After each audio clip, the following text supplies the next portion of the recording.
একটা নির্দিষ্ট সময় পর পর যদি আপনার ফুচকা ও চটপটি খেতে ইচ্ছে না করে, খুব ক্রেভিং না হয়, তাহলে বুঝবেন আপনি এখনও বাঙালি হিসেবে বা বাঙালি ভোজনরসিক হিসেবে পাকাপোক্ত হননি। তো আমার সেরকম একটা সময় এসেছিল কয়েকদিন আগে, খুব ফুচকা চটপটি খেতে ইচ্ছে করছিল, আর বাচ্চাদের বাবার তো ভীষণ পছন্দ, তাই বানিয়ে ফেলেছিলাম। প্রথমে ডাবলি বুট আর আলু একসাথে সিদ্ধ করেছি অনেক সময় ধরে। কারণ হচ্ছে আমি আগের দিন ভিজিয়ে রাখিনি, হুটহাট খেতে মন চাওয়া আর হুটহাট বানানো। আপনারা যদি আগে থেকে প্ল্যান করেন, আগের দিন রাতে থেকে ভিজিয়ে রাখবেন, তাহলে সময় কম লাগবে। এরপর টক বানাতে শুরু করলাম।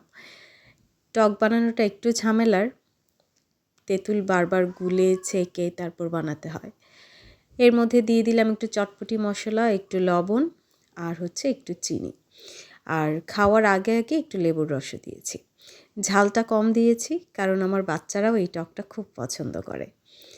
এরপর আলুগুলো সিদ্ধ হলে ফুচকার জন্য কিছু আলু তুলে আলাদা করে নিলাম, আর বাকি আলুটা এখানে চটপটির সাথেই একদম চটকে মিক্স করে ফেলবো।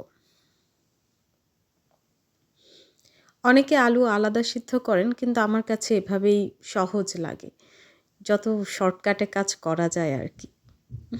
তো এখানে বাকি আলুটা মিক্স করে ফেললাম, আর এই আলুটা দিয়ে আমি ভর্তা বানাবো ফুচকার জন্য।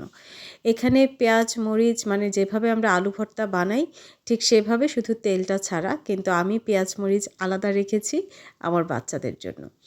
আর আপনারা তো দেখেছেন যে সপ্তাহের শুরুতে আমি এরকম সালাদ কেটে রাখি। বেশ কয়েকদিন হয়ে গেছে, প্রায় 4-5 দিন, তারপরেও দেখুন কেমন একদম ফ্রেশ আছে। কিন্তু শসা, তারপর হচ্ছে এই যে এই মরিচগুলি, ক্যাপসিকামগুলি একদম ফ্রেশ। ধনিয়া পাতাগুলো দেখুন, এগুলোও কিন্তু অনেক ফ্রেশ। তো এখান থেকেই আমার আর বাড়তি ঝামেলা করতে হলো না। এখানে যেহেতু আগে থেকেই কাটা ছিল, সেগুলি কেটে নিলাম। ডিম সিদ্ধ করে সেটাও আমি গ্রেট করে নিলাম। তো মোটামুটি ফুচকার পুরটা রেডি। এখন চলুন ফুচকা বানাই।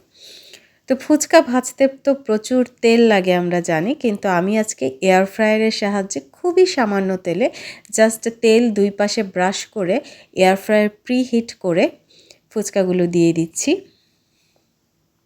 এয়ার ফ্রায়ারটা আমি প্রিহিট করে নিয়েছিলাম। তো ফুচকাগুলো এরকম বিছিয়ে আমি দিয়ে দিচ্ছি। জাস্ট 2 মিনিটের মাথায় ফুচকাগুলো হয়ে গেছে। কয়েকটা ফুচকা হয়নি, ফ্ল্যাট হয়ে গেছে। এগুলি আসলে তেলে ভাজলেও হতো না, কারণ ফেটে গিয়েছিল। আর এগুলি হচ্ছে আসলে গোলগাপ্পা, ইন্ডিয়ান শপে পাওয়া যায়, ফুচকার বিকল্প হিসেবে আমরা খাই আর কি। তো এখন চলুন ফুচকা বানাই। এই পার্টটা যে আমার কাছে কি স্যাটিসফাইং লাগে, ফুচকা বানানোটা আমার খুব পছন্দের। আর ফুচকা বানাতেই ফুচকা আসলে শেষ হয়ে যাচ্ছিল। আমার মেয়েদের এত পছন্দ খালি গোলগাপ্পাটা, সেটাই ওরা টক দিয়ে দিয়ে খেয়ে ফেলছিল। তো আমরা মা মেয়ে 3 জন খুব আনন্দ করে ফুচকা বানাচ্ছিলাম আর গল্প করছিলাম, আর ওদেরকে বলছিলাম যে বাংলাদেশে এটা কত জনপ্রিয় একটা খাবার। বাংলাদেশের ফুটপাতের মোড়ে মোড়ে এই খাবার পাওয়া যায়, এবং সেইটার যে স্বাদ, আমি অনেক মিস করি রাস্তার ধারের ফুচকা চটপটি। তো এই তো তৈরি হয়ে গেছে আমার ফুচকা। এখন ফুচকা আর চটপটি হলো মুদ্রার এপিঠ ওপিঠ, একই জিনিস। একটা একভাবে পরিবেশন করো, আরেকটা আরেকভাবে, কিন্তু তারপরেও কেন জানি টেস্টটা ডিফারেন্ট হয়। আমার কাছে কিন্তু চটপটির চেয়ে ফুচকাটা বেশি পছন্দের। তো চটপটিও আমি বানিয়ে নিচ্ছিলাম।